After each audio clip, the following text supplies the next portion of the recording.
자, 정신분석 상담, 정신역동 상담이라고 하는데 지그문트 프로이트가 대표적인 학자다 이렇게 이야기할 수 있어요. 자, 우리는 이제 그 상담 이론의 강론에 들어가 있기 때문에 우리가 앞에서 배웠던 보딘이라든지 나흐만이라든지 이런 사람들이 이제 뒤에 직업 상담 이론에서 다시금 이제 나오게 됩니다. 지그문트 프로이트를 정리해 놓으시고요.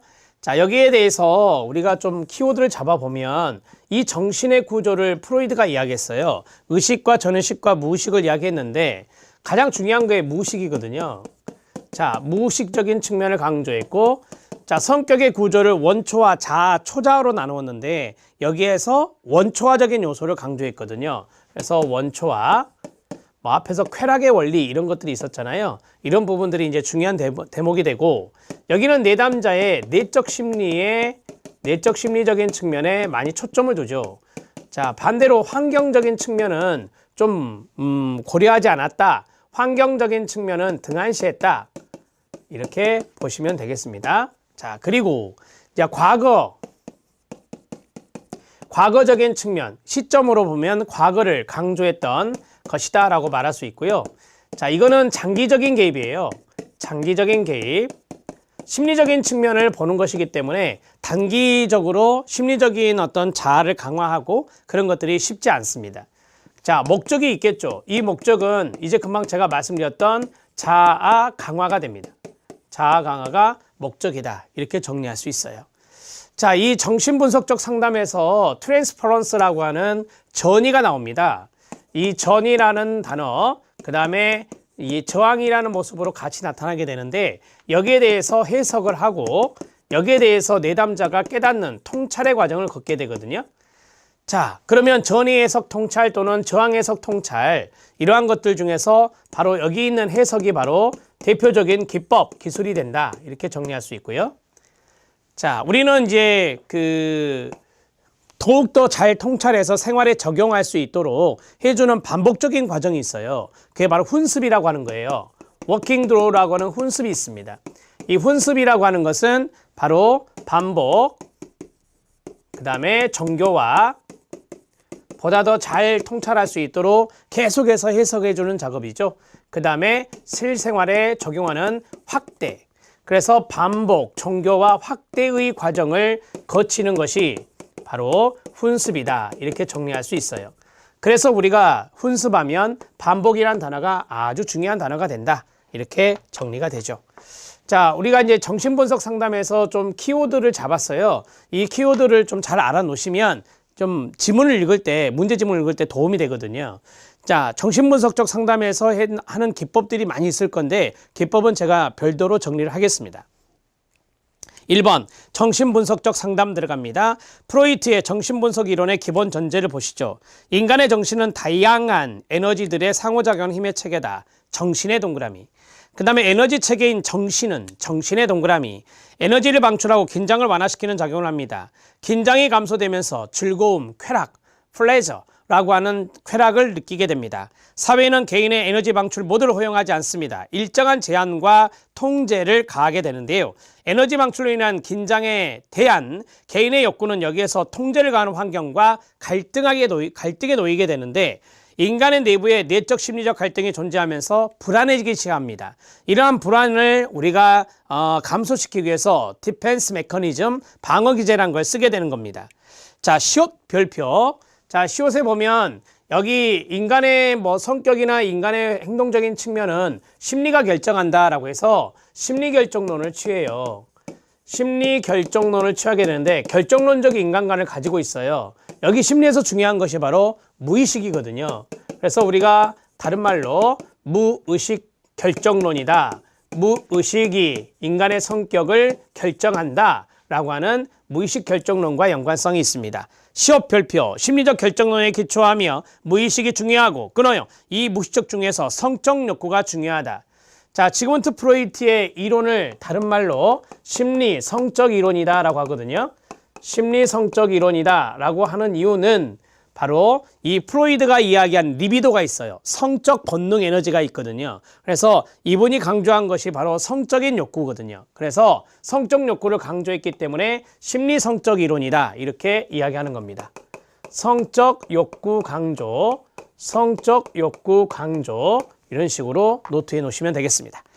자, 주요 개념에 정신의 구조, 지형학적 모형이 있고요. 세 가지, 의식과 전의식과 무의식이 있고 성격의 구조, 원초와 자아, 초자아가 있습니다.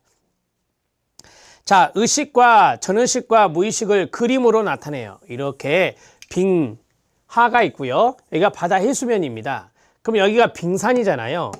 자, 우리가 이제 빙하가 엄청나게 커요. 그런데 바다 위에 떠오르 있는 이 빙산은 전체로 본다면 상당히 적은 분야거든요. 이게 바로 의식이고 이게 바로 자각가 할 수 있는 자각 영역이에요. 그러면 여기 밑에 있는 바다 해수면 이것은 바다 밑에 있는 이것은 무의식 영역이다라고 해요. 이거는 자각할 수 없는 영역을 말하고 정말 많은 부분을 차지하고 있는 게 무의식 영역이다 이렇게 말하죠. 자, 우리가 이 해수면 있죠. 이 해수면이 바로 인간의 전의식 영역이다라고 하는 거예요. 자, 가물가물한 그런 상태가 있잖아요. 그것을 바로 전의식 세계라고 말하거든요. 그래서 프로이드는 인간의 의식과 그다음에 전의식과 그다음에 무의식을 이야기했고 이 무의식을 강조했던 분이다. 이렇게 정리할 수 있습니다. 이것을 우리가 정신의 구조라고 하고 이것을 지형학적 구조, 지형학적 모형이다. 이렇게 이야기하는 거예요. 자, 됐습니다. 개념을 빨리 보시죠. 현관펜 준비하시고요. 의식은 개인이 현재 자각 밑줄, 자각하고 있는 생각을 포함한다. 현재 자각하고 있는 부분이 바로 의식입니다. 자각의 밑줄. 전의식입니다. 의식과 무의식의 중간 부분에 해당되는 것이고요. 조금만 주의를 기울이면 의식 영역으로 이끌 수 있는 정신의 부분이 전의식이 되겠습니다. 무의식의 별표. 자, 무의식은 정신의 가장 깊은 수준에서 작동되는 것이며 깊은의 동그라미, 우리가 자각하지 못하는 그 자리의 현관펜 밑줄, 자각하지 못하는 경험과 기억으로 구성되어 있습니다. 무의식은 본능에 의해서 지배된다. 자, 본능은 원초화거든요. 그래서 이 원초화가 바로 무의식 영역에 모두 들어있어요. 그래서 본능에 의해서 지배되고 억압된 사고, 감정이 그 내용을 이루고 있고 행동의 대부분은 이 무의식에 의해서 결정된다. 그래서 제가 무의식 결정론을 써드린 겁니다. 자, 성격의 구조가 있습니다. 원초와 자아, 초자아가 있네요. 자, 원초와 자아, 초자아. 원초와는 쾌락의 원리입니다. 쾌락과 연관성이 있고요. 그 다음에 자아는 현실의 원리입니다.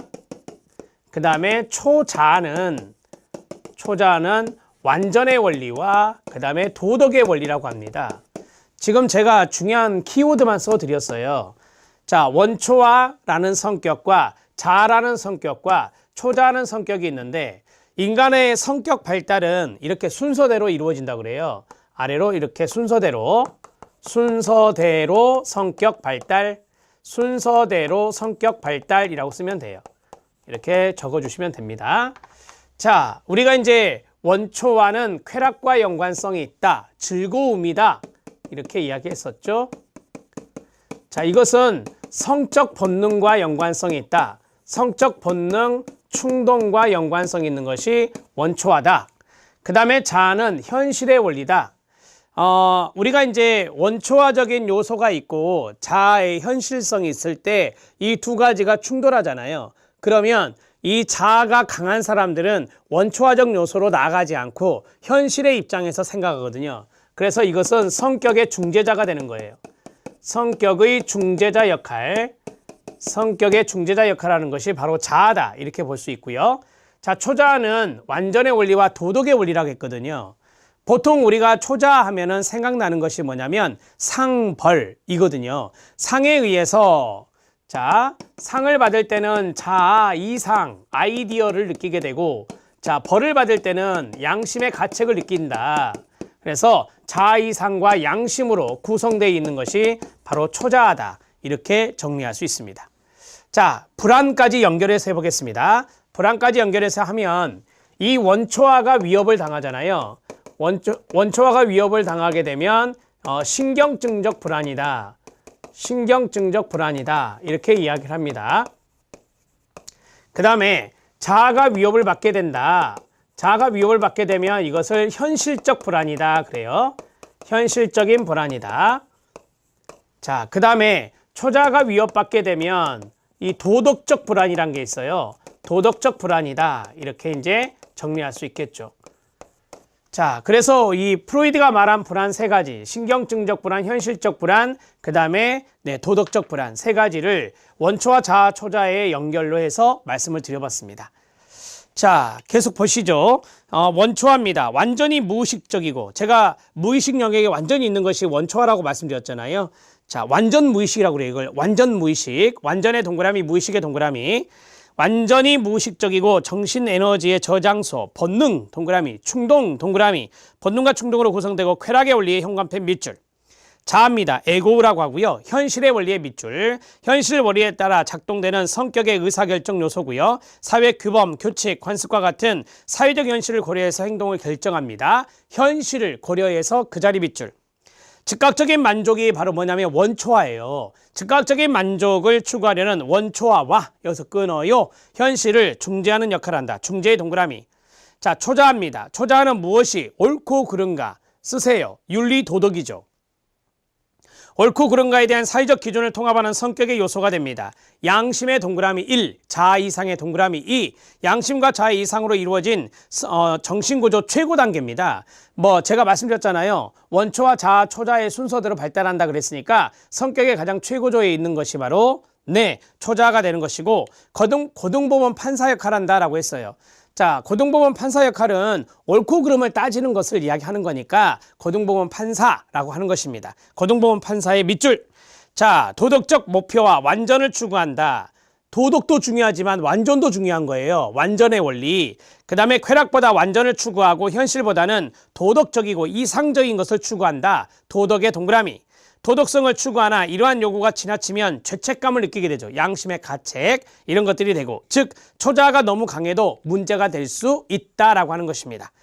자, 여기까지 정리가 됐고요. 방어 기제가 나왔어요. 우리가 이제 방어 기제 같은 경우는 여기에서 이제 불안적인 요소가 있었잖아요. 이런 불안적인 요소를 감소시키기 위해서 쓰는 것이 바로 방어 기제다 이렇게 말합니다. 이 방어 기제도 출제 포인트예요.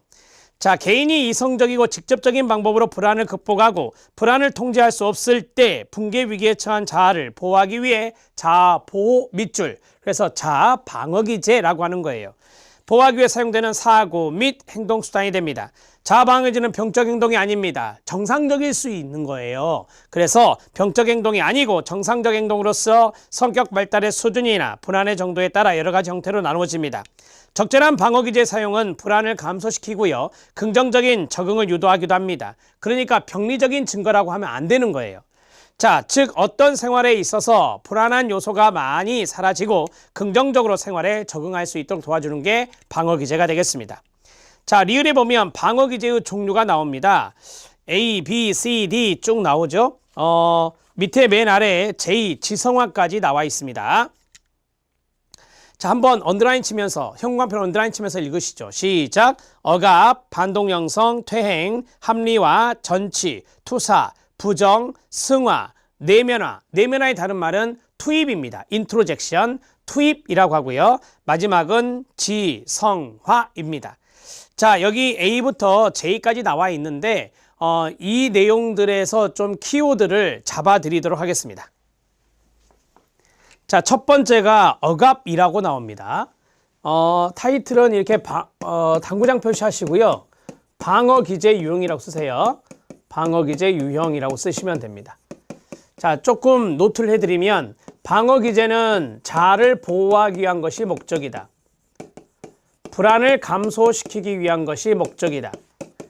그 다음에 무의식적으로 사용한다. 무의식적 작용이다. 무의식적 작용이다. 자, 그 다음에 병리적인 증거는 아니다. 병리적 증거는 아니다. 정상적일 수 있는 행동이다 라고 하는 거예요. 자, 방어 기제에 대해서 말씀을 드렸고요. 여러 가지가 있네요. 방어 기제가 한 번에 한 가지만 쓰나요? 아닙니다. 한 번에 한 가지 이상을 사용합니다. 한 가지 이상을 방어 기제를 사용한다. 이렇게 정리하시죠.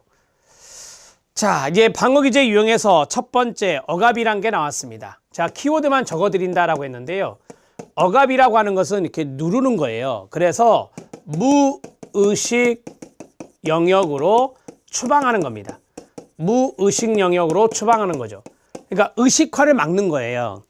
자, 억압. 가장 흔하게 사용되는 방어 무의식적 정신기제이며 억압을 통해 자아는 고통스럽거나 위협적인 충동, 감정, 소원, 환상, 기억 등을 가로 무의식 속으로 추방시켜, 그 자리가 중요해요. 형광펜 밑줄, 무의식 속으로 추방시켜 의식화되는 것을 막아주는 겁니다. 네, 무의식 영역으로 추방시킨다라고 보시면 돼요. 자, 두 번째입니다. 자, 두 번째는 반동 형성이 있습니다. 반동 형성의 키워드는 정반대입니다. 정반대. 미운 놈 떡 하나 더 준다라는 속담이 있죠. 그거예요. 자, 용납할 수 없는 욕구나 충동, 감정을 크고하는 정반대 밑줄. 정반대의 강한 욕구나 감정으로 대치시켜 표현하는 방어기제로서 무의식적 기제입니다. 퇴행입니다. 세 번째 퇴행. 퇴행은 이전 단계로 후퇴하는 겁니다. 이전 단계로 후퇴하는 것을 퇴행이다 이렇게 말해요. 자, 우리가 퇴행이란 거 많이 이야기하는 것이 뭐예요? 첫째 아이가 이미 대소변을 가리는데 둘째 아이가 사랑을 뺏어갔습니다. 첫째 아이가 다시 대소변을 못 가리게 되면 이게 바로 퇴행입니다. 실패 가능성이 있거나 불안한 상황에 대한 해결책으로 가로 초기의 발달 단계나 행동 양식으로 후퇴 가로 닫고 하는 것을 퇴행이라 합니다. 합리화. 자, 네 번째 합리화는 변명하는 겁니다. 변명하는 건데 그럴듯한 이유로 변명하는 거, 그것을 우리가 합리화다 이렇게 말하죠. 신포도형 기제, 달콤한 레몬형, 투사형, 망상형 이러한 기제들이 있다라는 것만 기억하시고, 자, 합리화 들어갑니다. 아주 빈번히 사용되는 방어 기제로서 의식하지 못한 동기의 결과로 어떤 행동을 하고 나서 가로 그럴듯한 이유를 대는 가로 닫고 심리 기제를 합리화라고 합니다. 자, 다섯 번째 전치입니다. 전치는 덜 위협적인 대상에게 옮기는 겁니다. 자, 덜 위협적인 대상에게 옮김. 덜 위협적인 대상에게 옮김. 자, 이것을 전치라고 해요. 전치는 전위라고도 합니다. displacement, 전위, 전치. 자, 남편이 직장 상사한테 야단 맞았습니다. 그래서 집에 와서 아내에게, 자녀들에게 화풀이 한다. 이게 바로 전치를 쓰는 남편입니다. 실제로 있는 어떤 대상에 향했던 감정 그대로를 그 다음에 밑줄, 덜 위협적인 다른 대상에게 표현하는 것을 말합니다. 자, 여섯 번째 투사입니다. 투사는 남 탓하는 겁니다. 다른 사람에게 책임 전가하는 것이고, 일곱 번째 바로 들어갑니다. 내면화가 있었죠. 내면화, 투입입니다. 인트로젝션. 이건 내 탓이다. 이렇게 말할 수 있습니다. 자, 투사 들어갑니다. F, 투사. 자신의 바람직하지 못하고 용납될 수 없는 생각이나 충동을 밑줄, 다른 사람 때문이라고 타인에게 책임을 전가시킴, 여기까지입니다. 타인에게 책임을 전가시킴으로써 자신의 열등감에서 탈피하려는 기제입니다. 자, I를 먼저 보겠습니다. I, 내면화, 투입이요. 자, 외부의 대상을 자기 내면의 자아체계로 받아들이는 기제로서 외부 대상에 대한 적대적이고 부정적인 감정을 그 다음에 밑줄, 자기 자신에게로 지향시키기 때문에 우울증에서 흔히 발견된다라고 했어요. 그러니까 남 탓하지 못하고 다 자신의 탓으로 돌리는 사람들이 있다. 이게 바로 투입 내면화가 됩니다. 자, 그 다음에 부정이 있습니다. 여덟 번째 부정. 부정은 간단해요. 인정하지 않는 겁니다. 인정치 않음. 그것을 우리는 바로 부정이다 이렇게 말하는 거죠. 자, 부모님이 갑작스럽게 돌아가셨습니다. 충격을 받았겠죠. 그럴 때 부모님의 돌아가심, 부모님의 죽음을 인정하지 않게 되는데 그게 바로 부정이 됩니다. 의식적으로 참을 수 없는 생각이나 욕구를 무의식적으로 부정하는 것으로 현실적인 사실을 없는 것처럼 생각한다. 사실을 없는 것처럼 그 자리에 밑줄 치면 되겠죠. 인정하지 않는 겁니다. 자, 그 다음에 승화. 아홉 번째 승화. 승화는 바람직한 긍정적 방어기제입니다. 긍정적 방어기제의 승화. 이거는 사회적으로 용납되는 것으로 바뀌는 거예요. 사회적으로 용납. 여기까지만 쓰시면 됩니다. 그러면 승화가 됩니다.